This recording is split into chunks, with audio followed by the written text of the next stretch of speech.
Hey, welcome back to the channel. Let's talk sequence of returns risks for retirees. And there's two phases of retirement. You have your accumulation phase and then you have your distribution phase. Think of it like climbing Mount Everest, right? Climbing Mount Everest is not just about getting to the peak, right? More people have died going down Everest than they have climbing Everest. So you cannot discount the distribution phase of retirement and how important it is to plan accordingly. So let me set the stage. Here the assumptions are we are going to try to get to $1 million by the age of 65. And right now, let's just say I have a married couple, both at the age of 45 years old, and let's see what their life expectancy is going to be for retirement. 45 years old, calculate. So you and your spouse's joint life expectancy is 47.2 years to your age 92. Single life expectancy is to age 86, but this means that there's a greater than 50% chance one of you will be alive at the age of 92 when retired at the age of 65 together. So we're going to use that result. We're also going to assume a 5% withdrawal rate. Now, most financial planners right now will tell you that that's probably not a sustainable number. Maybe it's 4%, but let's just use 5% because 5% on $1 million is $50,000 a year. And most of you are going to tell me that you need more than $50,000 a year to retire off of, but let's just use this assumption, okay? Because it's an easy number to do math off of. If your total assets are 2 million, 3 million, 4 million, 5% is an easy number to calculate. If they're less than $1 million, 5% is still an easy number to calculate. So let's also talk about inflation rate. Over the last 2 years, 2022, 2023, the average inflation has been 6%, right? If we go back to 2020 to 2021, the average inflation was 2.97%. If we go back to 2005, 2006, 3.3. If we go back to 1990 to 1991, 4.8. So what number are we going to use? What is inflation going to be in the future? Do you have a crystal ball? Because mine's been broken for 20 years. No one really knows. But let's just assume a 3% inflation rate. We're also going to use the historical market of the S&P 500 total returns. This is dividends as well as the returns, the total return added in, not just the price, but dividends and returns. And we're going to start it in the year 2000. The year 2000 is, obviously some time ago, and we're going to recycle those returns into this. So here's also what I'm setting up. We have the historical sequence of returns here, and then in the green, I'm going to do the shuffled returns. So I'm going to hit a button down here, which is going to take, if I scroll this down, you see the last year's return was 28.69% return. Well, when I hit the shuffle button over here, the green moved that 28.69, which was the last year's return, to the very first year. Let me go back and show you. So right now, starting in the year 2000, this was one of the two periods in the S&P 500 history with 3 years of consecutive negative returns. You could argue it's one of the worst times to start retiring and taking distributions out, okay? But here's those returns, -9, -11, 22. The ending year is 28. When I hit the shuffle button, you're gonna see over here in the green that it moves the last year to the first year and pushes the first to the second to the third, so on and so forth.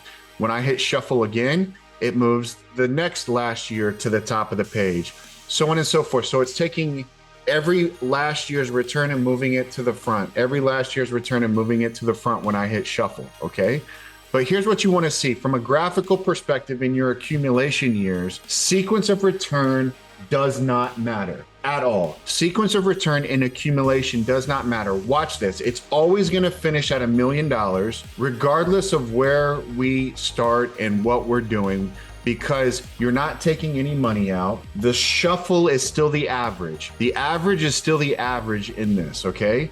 So regardless of when you start, what you're doing in accumulation, sequence of returns does not matter. Hopefully you can see that makes sense, okay? Now here's where it does matter, is when we start to take distributions. Now over this entire period of time from 2000 to 2023, the average return, total return of the S&P 500 right here is 6.95%. Now, we're gonna start at a $50,000 distribution, which is 5% of $1 million, and we're gonna increase that every year 3% for inflation, okay? That's the information that we gave it. And we need it to last from age 65 to age 92 or beyond, okay? So again, you understand what the shuffle does. The shuffle takes the last year's return and pushes it to the front, as you can see. So let me go to the graph. This is what happened in the, let's see. Yep.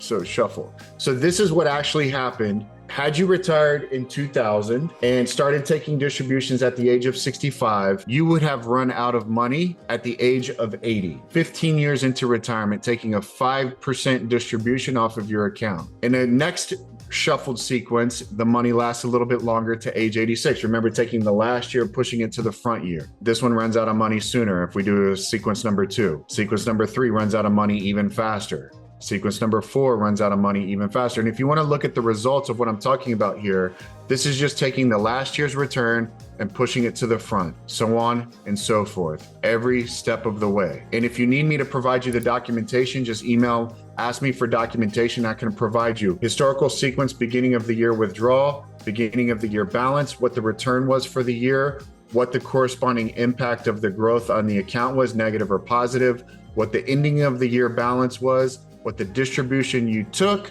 all the way through from historical to the shuffled sequence, okay? So this is simply a math problem.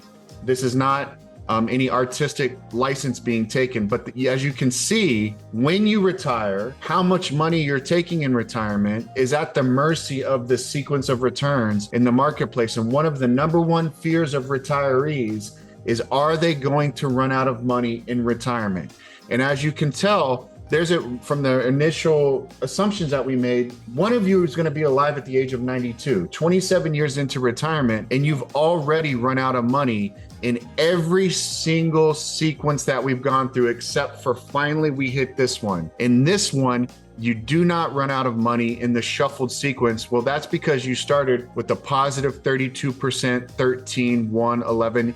You didn't get a negative return until your 5th year, 6th year into retirement, which is outstanding and great. But can you control that? Is that in your control? Can you control the sequence of returns in your retirement? And I would say, no, you cannot, unless you have the proper vehicle structure. And remember, if you're a golfer, and I'm going to do a video on this one coming up soon, there's a reason why there's 13 clubs in the bag for a golfer, because every club does something a little bit different. And in retirement, every product does something a little bit different. But your approach to retirement, the swing analogy, the swing is more important to the club. Do you have a strategy? Is your swing proper, as opposed to just trying to make sure the club is the best club? I would argue that the club or the product is not as important as the swing or the strategy for retirement.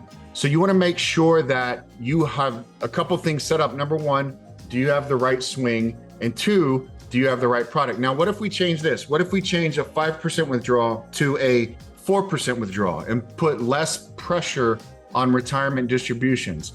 Do you still run out of money? Yeah, you do.